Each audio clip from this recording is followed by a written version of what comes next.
Histoire La mort de Baldur. Baldur le Bon avait des rêves qui l'avertissaient que sa vie était en danger, et il en parlait aux dieux. Les dieux délibérèrent ensemble sur ce qu'il fallait faire, et il fut convenu qu'ils conjureraient tout danger qui pourrait le menacer. Frigga a prêté serment au feu, à l'eau, au fer et à tous les autres métaux, pierre, terre, arbre, maladie, bêtes, oiseaux, poisons et vers, qu'aucun d'entre eux ne ferait de mal à Baldur. Lorsque cela était fait, les dieux avaient l'habitude de se divertir, Baldur se levant dans l'assemblée, et tous les autres se jetaient sur lui, le taillant et le frappant avec des pierres, car, malgré tout ce qu'il voulait, il ne reçut aucun mal, et dans ce sport, tous se sont amusés. Loki, cependant, regarda avec envie quand il vit que Baldur n'était pas blessé. Il prit donc la forme d'une femme et partit pour Fensalir vers Frigga. Frigga demanda si l'étranger savait ce que faisaient les dieux lorsqu'ils se rencontraient. Il a répondu qu'ils avaient tous tiré sur Baldur et qu'il n'avait pas été blessé. Aucune arme, ni aucun arbre ne peut blesser Baldur, répond Frigga. J'ai prêté serment à tous de ne pas le faire. Quoi? Dit la prétendue femme. Toutes choses ont-elles alors juré d'épargner Baldur?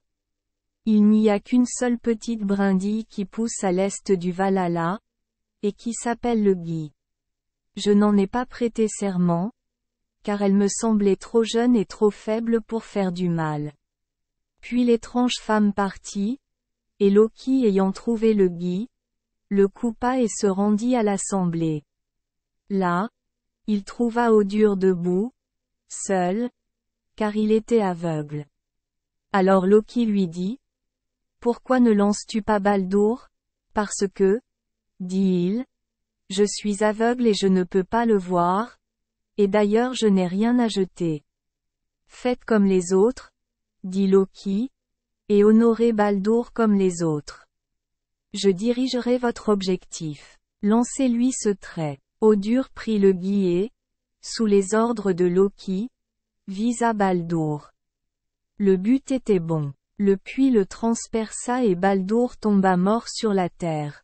Il n'y a sûrement jamais eu de plus grand malheur, ni parmi les dieux ni parmi les hommes. Lorsque les dieux virent que Baldur était mort, ils restèrent silencieux, consternés et restèrent immobiles. Ils se regardèrent et furent tous d'accord sur ce que méritait celui qui avait commis l'acte, mais par respect pour le lieu, personne n'osa venger la mort de Baldur. Ils rompirent longuement le silence en gémissant, les mots leur manquant pour exprimer leur chagrin. Odin, comme il avait raison, était plus triste que tous les autres, car c'était lui qui connaissait le mieux la perte que les dieux avaient subie. Finalement, lorsque les dieux se furent rétablis, Frigga demanda, « Qui parmi les dieux gagnera mon amour et ma bonne volonté? Il l'aura s'il veut chevaucher jusqu'à elle, chercher Baldur et offrir une récompense à Hela s'il veut se rendre à elle, chercher Baldur et offrir une récompense à Hela. Elle laissera Baldur rentrer à Asgard. Hermod l'Agile, le fils d'Odin, a dit qu'il ferait le voyage. Il monta donc sur le cheval d'Odin, Sleipnir, et partit. Les dieux emportèrent le corps de Baldur jusqu'au bord de la mer, où se trouvait Ringorn, le vaisseau de Baldur, le plus grand du monde. Lorsque les dieux essayèrent de le lancer à l'eau, afin d'y allumer un feu funéraire pour Baldur, le navire ne bougea pas. Puis ils en envoyèrent un à Jotunheim pour la sorcière appelée Hyrrokin, qui arrivait chevauchant un loup avec des serpents tordus en guise de reine. Odin a appelé 4 berserkirs pour tenir le cheval, mais ils n'ont pas pu le sécuriser avant de l'avoir jeté au sol. Alors Hyrrokin se dirigea vers la proue du navire et le mit à flot d'un simple contact, le navire allant si vite que du feu jaillit des rouleaux et que la terre trembla. Alors Thor fut tellement en colère qu'il prit son marteau et voulut le lancer sur la tête de la femme, mais les dieux la supplièrent et l'apaisèrent. Le corps de Baldur étant placé sur le navire, Nanna, la fille de Nep, la femme de Baldur, le voyant, mourut d'un cœur brisé. Alors elle fut portée au bûcher et jetée au feu. Thor se leva et consacra le tas avec Mjolnir. Un petit nain, appelé Litur, courut devant ses pieds, et Thor le poussa et le jeta dans le feu, et il fut brûlé. Toutes sortes de personnes sont venues à cette cérémonie. Avec Odin vinrent Frigga et le Valkyrjor avec ses corbeaux. Frey conduisait une voiture tirée par le sanglier, Gulimbursti ou Sleidrugtani. Heimdall montait le cheval Gulltopp et Freya conduisait ses chats. Il y avait aussi de nombreux géants des forêts et des montagnes.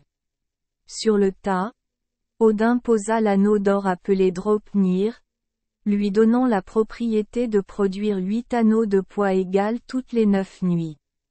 Dans le même tas fut également consumé le cheval de Baldur. Pendant 9 nuits et 9 jours, Hermod parcourut des vallées profondes, si sombres qu'il ne pouvait rien voir. Puis il arriva à la rivière Gjöll qu'il traversa par le pont recouvert d'or brillant. La servante qui garde le pont s'appelle Modguddur. Elle demanda à Hermod son nom et sa famille, et lui dit que la veille, 5 bandes de morts avaient traversé le pont.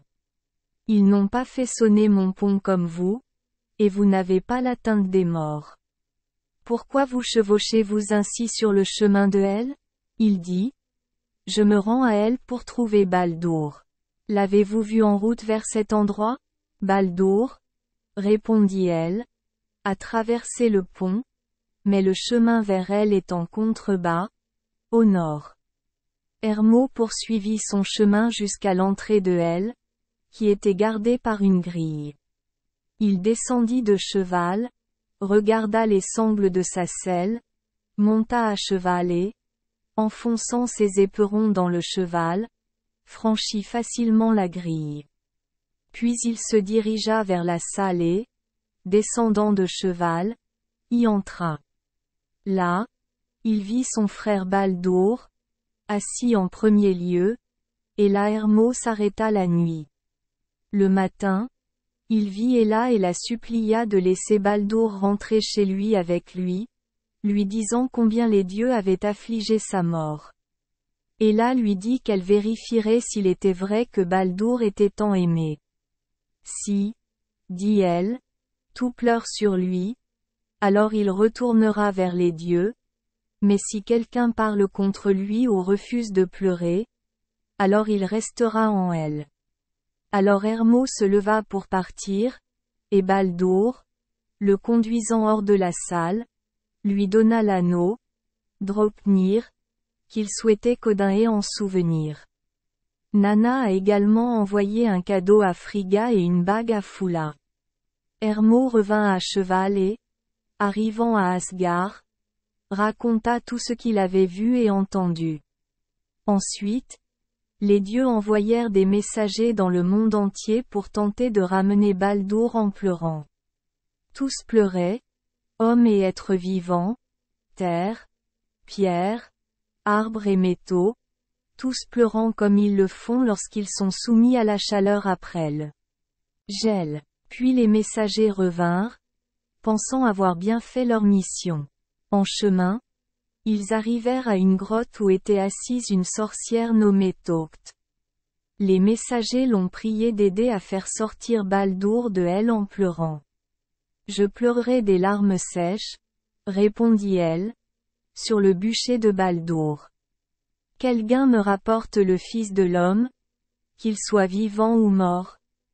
Laissez-la garder ce qu'elle a. On pensait que ce devait être Loki, le fils de Lofé, celui qui avait jamais fait tant de mal aux dieux.